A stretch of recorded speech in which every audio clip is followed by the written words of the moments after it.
11, 12 తేదీల్లో విజయవాడ కేంద్రంలో సాహిత్య సమ్మేళనం నిర్వహిస్తున్నాం. ఇది రాష్ట్ర స్థాయిలో దాదాపు తెలుగు రాష్ట్రాల్లో అందరూ కవులు, రచయితలు, వర్తమాన కవులందరూ హాజరు కానున్నారు.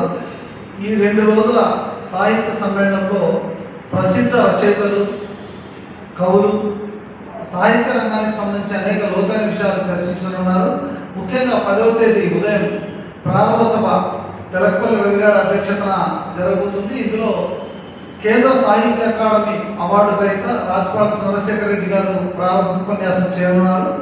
అనంతరం మొదటి సెషన్లో కవిత్వ నిర్మాణము, వస్తు శిల్పాలకు సంబంధించి ప్రముఖ సాహిత్యవేత్త గుంటూరు లక్ష్మణసాయి గారు మాట్లాడుతున్నారు. అలాగే ఇదే సెషన్లో వర్తమాన సాహిత్యము, వివిధ వాదాలకు సంబంధించి డాక్టర్ కోయి కోటేశ్వరరావు గారు చర్చించనున్నారు. ఇక రెండవ సెషన్ విషయానికి వస్తే సాహిత్య చరిత్ర, వివిధ దృక్పథాలకు సంబంధించి ప్రముఖ జర్నలిస్ట్ జలపల్ రవి గారు మాట్లాడనున్నారు. అలాగే ప్రతిఘటన సాహిత్యం, ప్రపంచ కళకు సంబంధించి కాదర్ మహీద్దీన్ గారు మాట్లాడుతున్నారు. 2 రోజుల పాటు జరిగే ఈ కార్యక్రమం ముఖ్యంగా ఇది ప్రత్యేకంగా చెప్పుకోవాల్సిన విషయం అంటే మేము ఎందుకు రాస్తున్నాం అనే అంశం మీద సృజనకారుల స్వరాలను వినిపించే ఒక మహత్తరమైన కార్యక్రమాన్ని మేము చేస్తున్నాం. ఇందులో ఈ మొదటి రోజు 3వ సెషన్లో ఈ సృజనకారులు మాట్లాడతారు.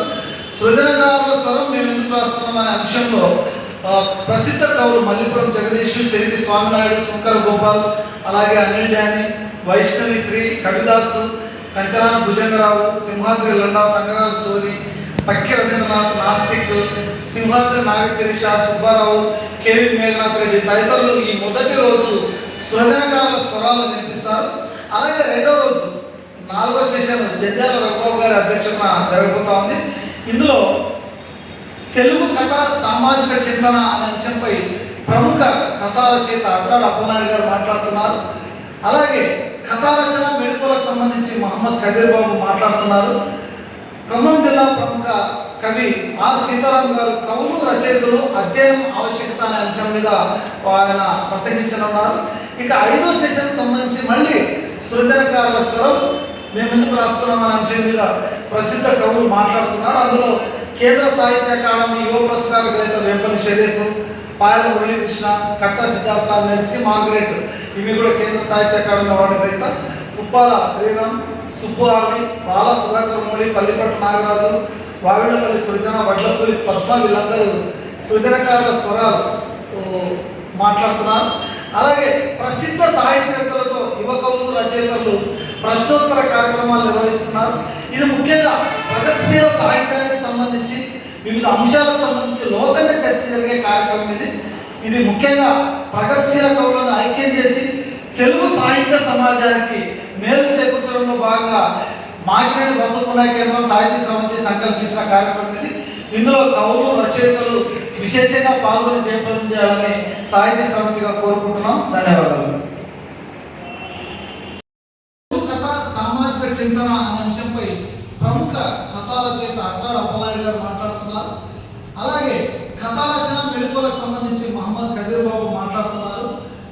ఖమ్మం జిల్లా ప్రముఖ కవి ఆర్ సీతారాం గారు కవులు, రచయితలు అధ్యయనం ఆవశ్యకత అనే అంశం మీద ఆయన ప్రసంగించనున్నారు. ఇక 5వ సెషన్ సంబంధించి మళ్ళీ సృజనకారుల స్వరం మేము ఎందుకు రాస్తున్నాం అనే అంశం మీద ప్రసిద్ధ కవులు మాట్లాడుతున్నారు. అందులో కేంద్ర సాహిత్య అకాడమీ యువ పురస్కార గ్రహీత వేంపల్లి షరీఫ్, పాయల మురళీకృష్ణ, కట్ట సిద్ధార్థ, మెర్సీ మార్గరెట్, ఇవి కూడా కేంద్ర సాహిత్య అకాడమీ అవార్డు గ్రహీత, కుప్పాల శ్రీరామ్, సుబ్బు ఆర్వి, బాల సుధాకర్ మౌళి, పల్లిపట్టు నాగరాజు, వావిళ్ళపల్లి సృజన, వడ్లపల్లి పద్మ, వీళ్ళందరూ సృజనకారుల స్వరాలు మాట్లాడుతున్నారు. అలాగే ప్రసిద్ధ సాహిత్యవేత్తలతో యువ కవులు, రచయితలు ప్రశ్నోత్తర కార్యక్రమాలు నిర్వహిస్తున్నారు. ఇది ముఖ్యంగా ప్రగతిశీల సాహిత్యానికి సంబంధించి వివిధ అంశాలకు సంబంధించి లోతైన చర్చ జరిగే కార్యక్రమం ఇది ముఖ్యంగా ప్రగతిశీల కవులను ఐక్యం చేసి తెలుగు సాహిత్య సమాజానికి మేలు చేకూర్చడంలో భాగంగా మాకినేని బసవపునాయ కేంద్రం సాహిత్య స్రవంతి సంకల్పించిన కార్యక్రమం ఇది. ఇందులో కవులు, రచయితలు విశేషంగా పాల్గొని జయప్రదం చేయాలని సాహిత్య స్రవంతిగా కోరుకుంటున్నాం. ధన్యవాదాలు. మిత్రులారా, ఈ సాహిత్య సమ్మేళనానికి దాదాపు 300 మంది ఇప్పటికే నమోదు చేసుకున్నారు. తెలుగు రాష్ట్రాల నుంచి హాజరు కానున్నారు. ప్రసిద్ధ కవులందరూ ఈ సాహిత్య సమ్మేళనంలో పాల్గొంటున్నారు. వారికి మాగ్నేని బస్సు పునాయి కేంద్రము అలాగే సాహిత్య స్రవంతి అన్ని వసతులు సమకూర్చడం జరిగింది. ఇది ఒక అకాడమిక్గా సాహిత్య రంగంలో ఒక అంటే సాహిత్య రంగంలో ఎదిగే అన్ని ప్రక్రియలు కథా కవిత్వం నవల అన్నిటికి సంబంధించిన ఒక సమగ్ర చర్చ ఇందులో జరుగుతుందని సాహిత్య స్రవంతి భావిస్తుంది. Thank you. మిత్రులారా, ఇప్పుడు విజ్ఞాన కేంద్రం బాధ్యులు రకేశ్వర్ మాట్లాడారు. మిత్రుల కవులు కళాకారులు ప్రోత్సహించబట్టి విజ్ఞాన కేంద్రాల అభివృద్ధికి సమాజానికి ఉపయోగపడుతుంది. కవులు లేకుండా సాహిత్యాన్ని మనం ఇంప్రూవ్ చేసుకోలేము. సాహిత్యం మీదనే సమాజం ఆధారపడుతుంది. సాహిత్యం ఇంప్రూవ్ ఇస్తేనే కవులు కళాకారులు ఇంప్రూవ్ అయితేనే మన నాటి ఇంప్రూవ్ ఇస్తేనే మంచి కవితలు సమాజంలో ఎక్కువ పరిస్థితుల నుంచి వివరిస్తేనే అది సమాజ పురోగతికి దోహదపడుతుంది. అక్కడ పని ఎవరు చేయలేదు, ప్రయత్నం చేయాల్సిందే. ఆ రకంగా మాట్లాడి విజ్ఞానం సాహిత్యం చేస్తుంది. ఇక్కడ కూడా కృషి సుందర విజ్ఞానం కొనసాగిస్తుంది తెలియజేస్తూ సెలవు చేస్తుంది. ప్రతి అంటే మామూలుగా జరిగే రొటీన్గా జరిగే కార్యక్రమంలో కాకుండా దీంట్లో ఇంటరాక్షన్ అంటే సీనియర్ కవులు జూనియర్ కవులు వీళ్ళంతా కూడా ఒకరితో ఒకరు మాట్లాడుకుంటారు.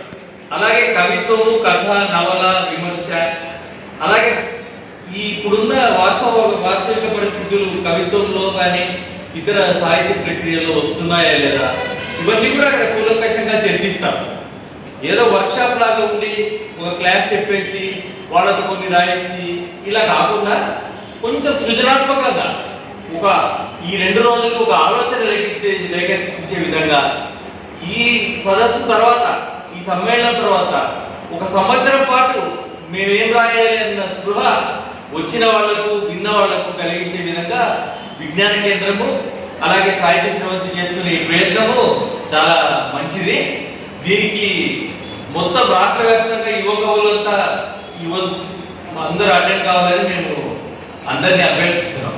ధన్యవాదాలు. ఒకరితో ఒకరు మాట్లాడుకుంటాం.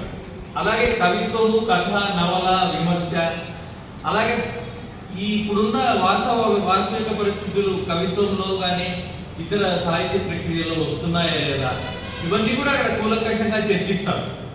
ఏదో వర్క్షాప్ లాగా ఉండి ఒక క్లాస్ చెప్పేసి వాళ్ళతో కొన్ని రాయించి ఇలా కాకుండా కొంచెం సృజనాత్మకంగా ఒక ఈ 2 రోజులు ఒక ఆలోచన రేకెత్తించే విధంగా ఈ సదస్సు తర్వాత ఈ సమ్మేళనం తర్వాత ఒక సంవత్సరం పాటు మేమేం రాయాలి అన్న స్పృహ వచ్చిన వాళ్లకు విన్న వాళ్లకు కలిగించే విధంగా విజ్ఞాన కేంద్రము అలాగే సాహిత్య స్రవంతి చేస్తున్న ఈ ప్రయత్నము చాలా మంచిది.